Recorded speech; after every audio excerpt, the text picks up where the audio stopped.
We're here at Defense Talks with Aaron Weis, Managing Director for Google Public Sector. Aaron, thank you so much for joining us. Thanks for having me. I'd like to start by asking, what emerging technologies, systems, or concepts do you see as potential game changers for the way the U.S. defends against and deters threats in the digital age?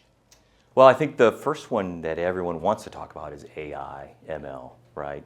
And the capability to leverage that technology to really bring competitive advantage to the men and women who are driving that competition with our adversaries in the Western Pacific and elsewhere. The opportunity for that is substantial.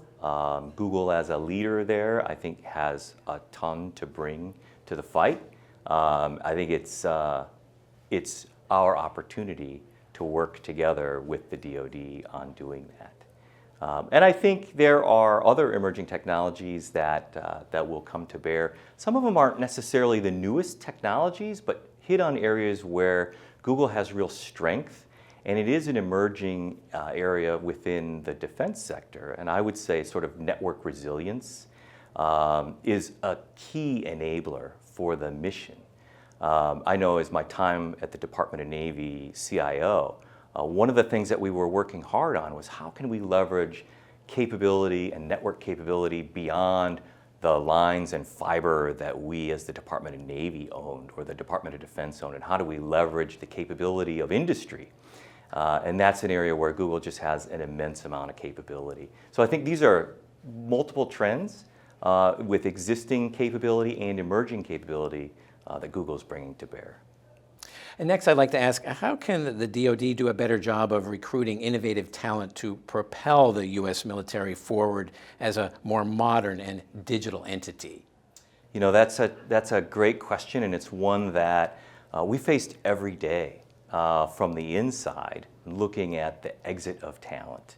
And we were regularly losing great talent, people retiring from the Navy and Marine Corps and elsewhere, and moving over to industry, as well as how do we bring in new talent from the outside in to serve within the government. And it's difficult because it's not a pay problem, right? The government is never going to be able to pay at the level that industry or the technology world can do. But what they can do is provide the mission.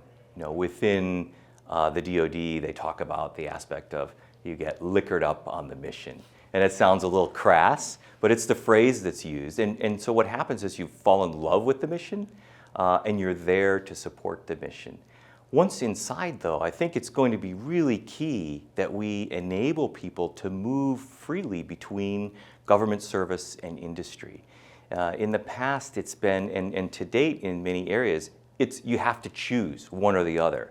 And then when you leave the military, for example, it's a big break. And then we, quote, lose them.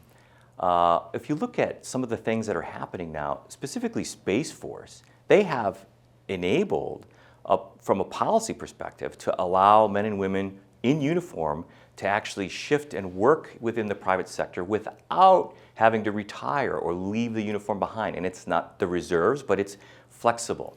And that sort of free ability to shift back and forth, I think is an innovation that much of the rest of the DoD can do. From a Google perspective, I think there's a ton of opportunity that we can help with that, both through the networking, collaboration, visibility, the analytics that enable people to make those moves and continue to learn. So I love what Space Force is doing. I think it's a great example that moves beyond kind of that policy discussion and really puts it into practice. And there's a lot of optimism there. Well, Aaron Weis, thank you so much for joining us here at Defense Talks and sharing some of your insights on that. Thank you.